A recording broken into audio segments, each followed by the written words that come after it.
Iran നാവികസേനാ കമാൻഡറും Hormuz കടലിടുക്കിലെ നിയന്ത്രണങ്ങളുടെ ബുദ്ധികേന്ദ്രവുമായ അലറേസ തങ്സിരി കൊല്ലപ്പെട്ടുവെന്ന് Israel.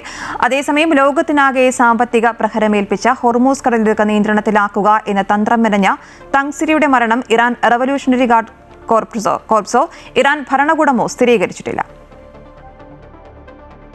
അലറേസ തങ്സിരി വധം ഹോർമൂസ് പിടിച്ചെടുക്കാനുള്ള അമേരിക്ക ഇസ്രായേൽ നീക്കങ്ങൾക്ക് മുന്നോടിയായിട്ടെന്നാണ് വിലയിരുത്തൽ.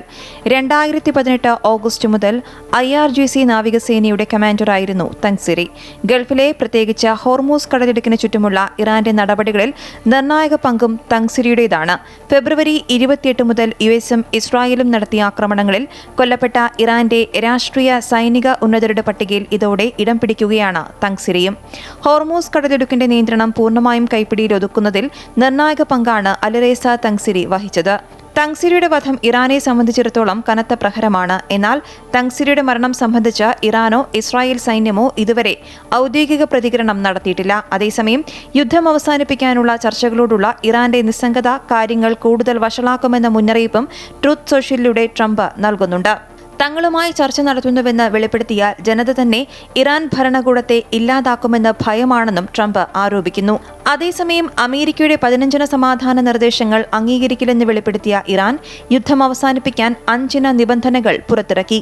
ഇറാനുമേലുള്ള ആക്രമണം പൂർണ്ണമായും അവസാനിപ്പിക്കണമെന്നും ഹോർമൂസ് കടലിടുക്കിലുള്ള ഇറാന്റെ പരമാധികാരം നിലനിർത്തണം എന്നതടക്കമുള്ള നിർദ്ദേശങ്ങളാണ് ഇറാൻ മുന്നോട്ട് വച്ചിരിക്കുന്നത്. കൂടാതെ ഇറാൻ ഹോർമൂസിന്റെ അധികാരം സ്ഥാപിക്കാനുള്ള നിയമം പാസാക്കാനൊരുങ്ങുന്നതായും വിവരമുണ്ട്.